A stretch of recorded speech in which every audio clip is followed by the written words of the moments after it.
Hello students, welcome back to the Contract Act series. Indian Contract Act 1872 हमने previous video जो कि हमारा पहला वीडियो था वहां पे हमने डिस्कस किया कॉन्ट्रैक्ट के बारे में. बेसिकली इंट्रोडक्शन सेशन था जहां पे हमने देखा कि कॉन्ट्रैक्ट कैसे बनता है, ऑफर मीन्स क्या होता है, एक्सेप्टेंस का क्या मतलब है और एक वैलिड कॉन्ट्रैक्ट बनाने के लिए व्हाट आर द रिक्वायरमेंट्स. हमने सेक्शन 10 को शॉर्टकट में देखा. अब वो सेक्शन 10 के जो रिक्वायरमेंट्स थे उसमें पहला रिक्वायरमेंट था वैलिड ऑफर, विच मीन्स अगर एक वैलिड कॉन्ट्रैक्ट बनाना है तो सेक्शन 10 कहता है उसका पहला कंपोनेंट, हर कॉन्ट्रैक्ट का पहला component offer, that offer should be valid. तो आज के इस वीडियो का कंटेंट होगा rules regarding a valid offer. मतलब अगर एक ऑफर को वैलिड बनाना है तो ये सारे रूल्स हमको फॉलो करने होंगे. ऑफर अगर ये सारे रूल सेटिस्फाई करता है तो ही वो एक वैलिड ऑफर बनेगा. और हम ये भी देखेंगे कुछ types and kinds of offer. This will also be a part of discussion. So let's begin.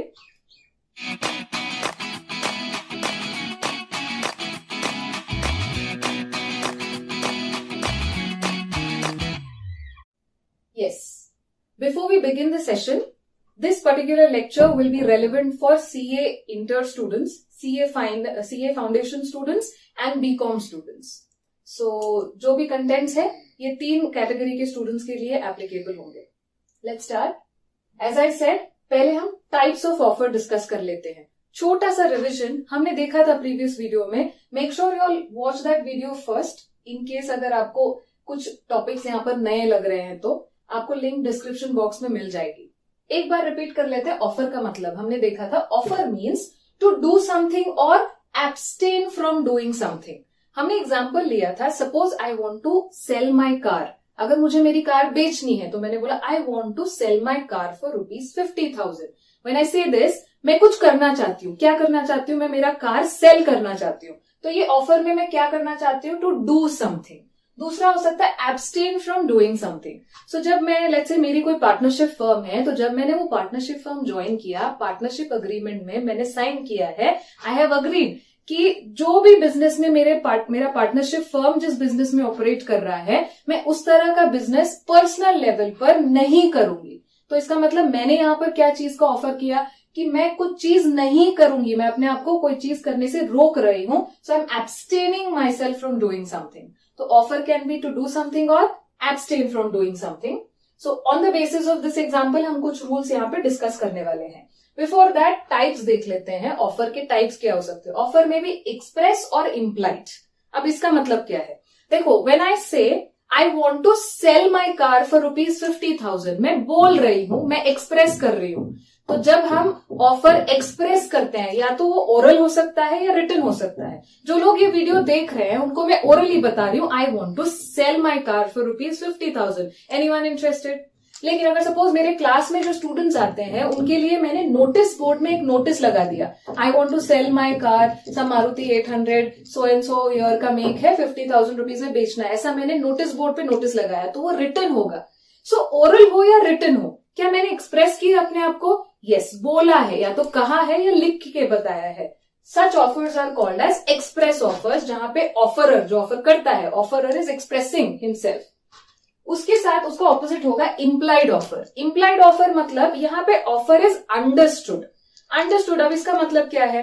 जैसे एग्जांपल के लिए सपोज मेरे क्लासेस के बाहर मैंने एक पीसीओ इंस्टॉल किया. अब आप ही सोचो, पीसीओ मैंने सिर्फ इंस्टॉल किया है, मैंने बोला है कि मैं वहां पे बाहर होकर स्टूडेंट्स को बोलती हूँ कि come and please make a call, please make a call. बोलने की जरूरत नहीं है, पीसीओ लगा के रखा है. It means that you all can come and make a call. So इसका मतलब यहाँ पे मैंने ऑफर तो किया है लेकिन मैं कुछ बोल नहीं रही हूं, ना मैंने लिखकर कुछ किया है. इसका मतलब ये ऑफर इम्प्लाइड है, अंडरस्टूड है बाय एक्शंस. तो जैसे ही मेरा इंस्टॉल किया मैंने पीसीओ, तो ये इंस्टॉलिंग वाला जो एक्शन है उसी से ऑफर कम्युनिकेट होगा. एक और स्मॉल एग्जांपल ले सकते हैं बसेस का. सपोज आप बस स्टॉप पे खड़े हो और एक बस आकर रुक जाती है. कंडक्टर को बोलने की जरूरत नहीं है, please come and sit in the bus. जैसे ही बस रुक गई आप अंदर एंटर कर सकते हो अगर वो आपके डेस्टिनेशन वाली बस है. तो वो बस का ड्राइवर जो है वो आपको इम्प्लाइड ऑफर कर रहा है, वो आकर चुपचाप से खड़ा है, उसने कुछ कहा नहीं, आप खुद अंदर जा रहे हो, जब बस के अंदर एंटर करते हो आपने एक्सेप्ट कर लिया. सो एक्सप्रेस मीन्स बोलकर बताना या लिखकर बता रहे हो, एक्सप्रेस कर रहे हो. इम्प्लाइड मतलब कुछ कह नहीं रहे हो, आपके एक्शन से पता चल रहा है कि आप ऑफर कर रहे हो. सो एक्सप्रेस एंड इम्प्लाइड. दूसरा है स्पेसिफिक एंड जनरल। अब अगर मैंने नोटिस बोर्ड पे लगा दिया I want to sell my car, anyone interested please let me know, so यहाँ पे क्या हुआ, जनरल, जितने लोग उसको पढ़ रहे हैं सब लोगों के लिए वो ऑफर है, so that becomes a general offer. या अभी अब वीडियो में जो स्टूडेंट्स मुझे देख रहे हैं, अगर ये सच में एक ऑफर होता तो it would be a general offer, जितने लोग देख रहे हैं सबके लिए ये ऑफर है। लेकिन अगर मैंने स्पेसिफिकली अपने क्लास के एक स्टूडेंट को पिक किया, मैंने कह दिया mister let's say Rohit, do you want to buy my car for ₹50,000, अब ये ऑफर हो गया स्पेसिफिक ऑफर। स्पेसिफिक और जनरल में फर्क क्या है, specific offer is made to a particular person, specific person, general offer is made to public at large, जितने लोग पढ़ रहे हैं सबके लिए होगा। इसमें और एक डिफरेंस क्या है कि specific offer can be accepted by that particular specific person only. So अगर मैंने रोहित को ऑफर किया तो रोहित ही एक्सेप्ट करेगा, राहुल को ऑफर किया राहुल ही एक्सेप्ट करेगा। लेकिन अगर मैंने जनरल ऑफर किया है तो जिन लोगों ने ऑफर पढ़ा उसमें से कोई भी, anyone from the public can come and accept that offer. So this was specific और general. Next is standing offer और वन टाइम ऑफर। अब जैसे मेरे जो कार का एग्जांपल दिया, that is a one time offer, एक ही कार है मेरी, तो ऑफर किया, किसी ने एक्सेप्ट कर लिया, बेच दिया, किस्सा खत्म। उसके ऑपोजिट होता है स्टैंडिंग ऑफर, जो एक से ज्यादा बार के लिए हो सकता है। सपोज मेरे कोचिंग क्लासेस के लिए मुझे नोट्स प्रिंट करवाने होते हैं, तो अगर मैं हर बार जाकर ऑर्डर प्लेस कर रही हूँ अलग अलग लोगों से, आज यहां से प्रिंट आउट ले लिया, कल कोई और दुकान से जेरोक्स ले लिया, तो हर बार जब मैं अलग अलग लोगों से अलग अलग जाकर प्रिंट आउट ले रही हूँ या जेरोक्सेस ले रही हूँ, तो वो होगा वन टाइम ऑफर। लेकिन क्योंकि मुझे बहुत फ्रीक्वेंटली नोट्स प्रिंट करवाने होते हैं, मैंने किसी एक को अपॉइंट कर दिया है, तो एक कोई XYZ स्टेशनर्स है जो प्रिंटिंग और जेरोक्सेस निकाल कर देता है, तो मैंने उसको बोल दिया A4 साइज का पेपर 50 पैसे में मुझे प्रिंट करके चाहिए। सो ये जो ऑफर होगा, ये ऑफर होगा स्टैंडिंग ऑफर। अब स्टैंडिंग ऑफर और वन टाइम में फर्क क्या है, ये एक ट्रांजैक्शन के लिए होता है, वन टाइम एक ट्रांजैक्शन के लिए होगा, which means one time offer से सिर्फ एक कॉन्ट्रैक्ट बनेगा। स्टैंडिंग ऑफर जो है वो एक से ज्यादा बारी के लिए होगा, और this will standing offer will result to more than one contract. So इसका मतलब अगर मैंने एक साल के लिए उसको अपॉइंट किया है, तो एक साल में जितनी बार मैं ऑर्डर प्लेस करूंगी एक नया contract will be formed. So standing and one time. दूसरा है क्रॉस ऑफर। क्रॉस ऑफर कब होता है, जब ऑफर और ऑफरर दो लोग एक दूसरे को same to same identical offer करते हैं। तो हुआ ऐसे कि लेट्स से मैं क्लास में ऐसी बातें कर रही थी कि मुझे मेरी कार सेल करनी है, किसी स्टूडेंट ने आते जाते सुन लिया और वो अपने फ्रेंड्स के साथ डिस्कस कर रहा था कि यार मुझे भी सेकंड हैंड कार खरीदनी है, मारुति 800 खरीदनी है, करीब 50,000 के आसपास अगर मिल जाए तो अब ऐसे हुआ कि हम दोनों को पता चल गया कि मुझे कार बेचना है और उसको पता चल रहा है कि कार खरीदनी है। अब हुआ ऐसे, जैसे ही हम दोनों को एक दूसरे के बारे में पता चला, हमारी डायरेक्ट बात नहीं हुई, किसी और स्टूडेंट्स के थ्रू हमको ये इन्फॉर्मेशन मिला, हमने एक दूसरे को ऑफर कर दिया। मैंने उसको कह दिया will you buy my car for ₹50,000, और सामने से उसने मुझे ऑफर किया ma'am I want to buy your car for ₹50,000। अब हुआ क्या, हम दोनों का ऑफर आइडेंटिकल है, हम उसी कार की बात कर रहे हैं, हम 50,000 की बात कर रहे हैं।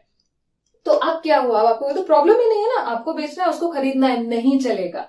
जब दो लोग सेम टाइम पर same to same identical offer एक दूसरे को करते हैं, तो दोनों में से कोई भी उसे एक्सेप्ट नहीं कर सकता, क्योंकि ऑफर क्रॉस ऑफर एक दूसरे को क्रॉस कर देते हैं, कैंसिल कर देते हैं। तो अब होगा क्या, उसने भी ऑफर किया, मैंने भी ऑफर किया, अब हम दोनों में से किसी और को दोबारा से एक ऑफर, फ्रेश ऑफर देना पड़ेगा, तो ही सामने वाला एक्सेप्ट कर सकता है। सो क्रॉस ऑफर का क्या मतलब है, two people making identical offers to each other, और इसका रिजल्ट क्या है, both the offers get cancelled. और अगर कॉन्ट्रैक्ट बनाना है तो नया ऑफर करना पड़ेगा एंड देन एक्सेप्ट करना पड़ेगा, दोनों ऑफर कैंसिल हो जाएंगे।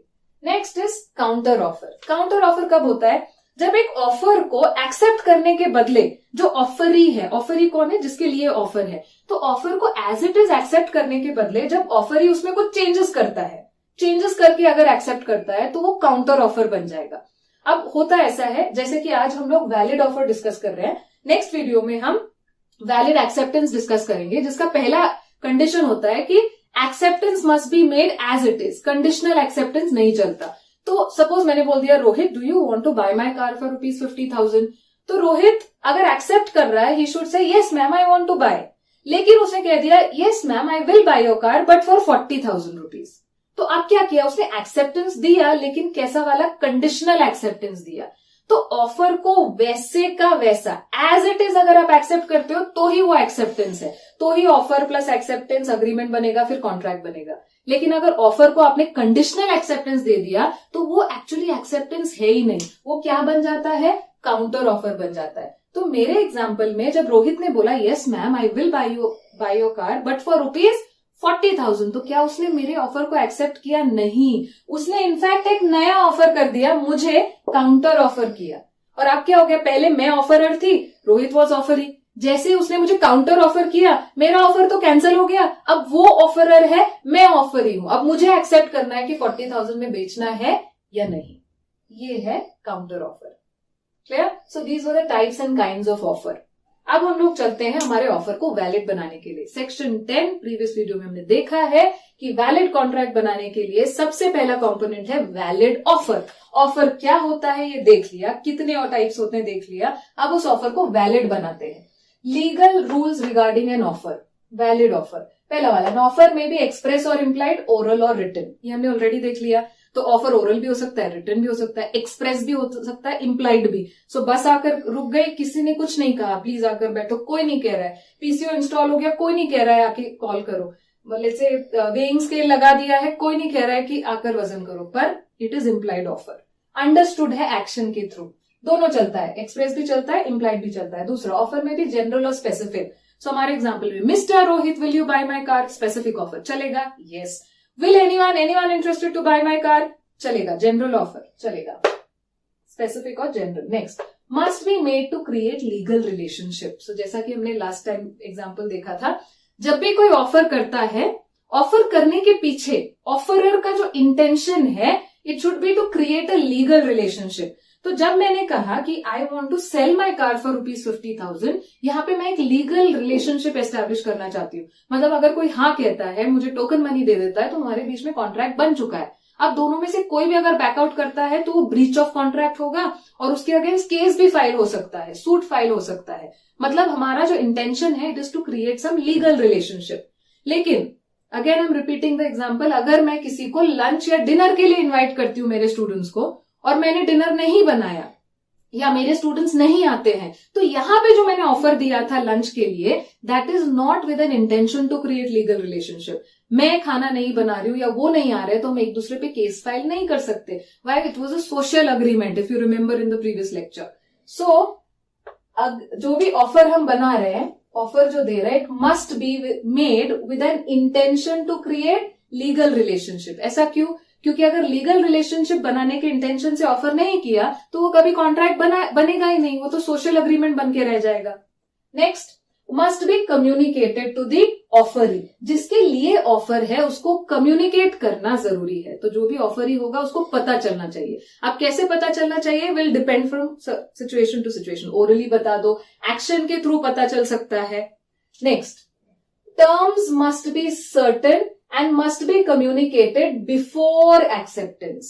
So जो भी आपके ऑफर है उसके टर्म्स क्लियर होने चाहिए, सर्टन होने चाहिए, और सारे टर्म्स एंड कंडीशन एक्सेप्ट होने से पहले होने चाहिए। सो एग्जांपल के लिए सपोज अगर मेरे पास 2 कार है, एक मारुति 800 भी है और लेट्स से एक सेलेरियो भी है, यस। अब अगर मैं सिर्फ इतना बोलूं I want to sell my car for ₹50,000, तो मैं तो मारुति 800 सेल करना चाहती हूँ, लेकिन हो सकता है सामने वाला पर्सन सोच रहा है कि सेलेरियो सेल करना चाह रही हूँ। तो विच मीन्स मेरा जो ऑफर है वो वैलिड नहीं है। क्यों नहीं है? क्योंकि ये कंडीशन सेटिस्फाई नहीं कर रहा है। Terms must be certain. तो मुझे स्पेसिफिकली बोलना पड़ेगा I want to sell my Maruti 800 car for ₹50,000। आगे का पार्ट क्या कहता है सेंटेंस का, and must be communicated before acceptance. So जो भी टर्म्स एंड कंडीशंस है ऑफर के, वो एक्सेप्टेंस से पहले पता होनी चाहिए। सो एग्जांपल के लिए सपोज अगर हम एक होटल रूम बुक कर रहे हैं, सो होटल रूम के रिसेप्शन पर रेट्स लिखे हैं, डिलक्स रूम है, AC room, non AC room के सारे रेट्स लिखे हुए हैं, तो सामने दिया, विच मीन्स हम होटल रूम बुक करने से पहले सारे टर्म्स एंड कंडीशंस लिखे हुए हैं। लेकिन अगर सपोज आप रूम एंटर करते हो, रूम बुक कर लिया, आप रूम एंटर किया, जैसे ही दरवाजा बंद किया, दरवाजे पे पीछे एक नोट लिखा हुआ है कि सैटरडेज और संडेज को 10% सरचार्ज लगेगा।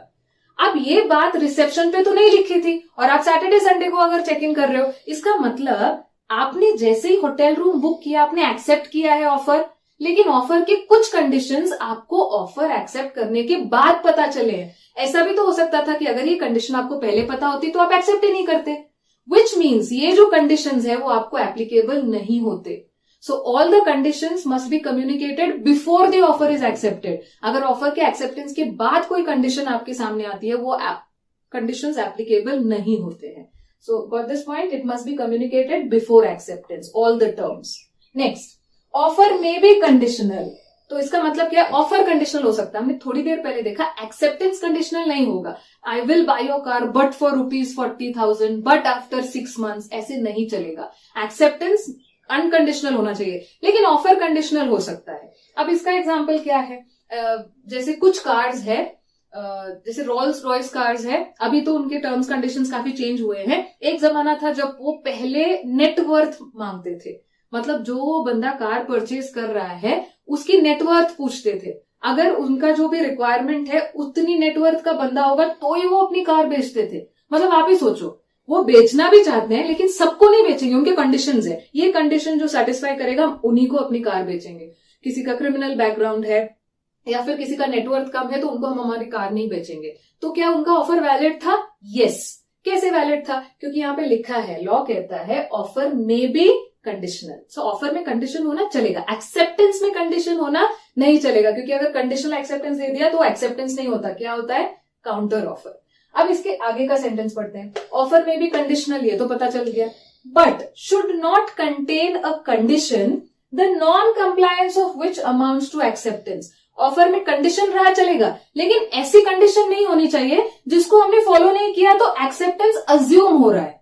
मतलब ऐसी कोई कंडीशन नहीं होनी चाहिए जिसको फॉलो नहीं किया तो एक्सेप्टेंस अज्यूम होगा. ऐसा कब हो सकता है? तो सपोज अगर मैंने ऐसे ऑफर किया, mister Rohit, will you buy my car for ₹50,000? If yes, reply within 5 days. If you don't reply in 5 days, I'll assume that you have accepted my offer. अब ये क्या हुआ? मैंने क्या कहा? Please reply in 5 days. अब 5 days में reply करना है, ये कंडीशन हुआ. यहां तक तो ठीक था, लेकिन मैंने कंडीशन कैसा रखा? Please reply in 5 days. If you don't reply in 5 days, I'll assume that you have accepted my offer. तो यहां पे मेरे कंडीशन में प्रॉब्लम क्या है? वो कंडीशन ऐसी है कि उसमें से कुछ अगर सामने वाले ने फॉलो नहीं किया तो मैं एक्सेप्टेंस अज्यूम कर रही हूं. तो अब अगर आप ही सोचो, सामने वाले पर्सन को मेरे कार में इंटरेस्ट ही नहीं है तो वो मुझे रिप्लाई क्यों करे? मैं उस पर नो कहने का भी बर्डन नहीं डाल सकती.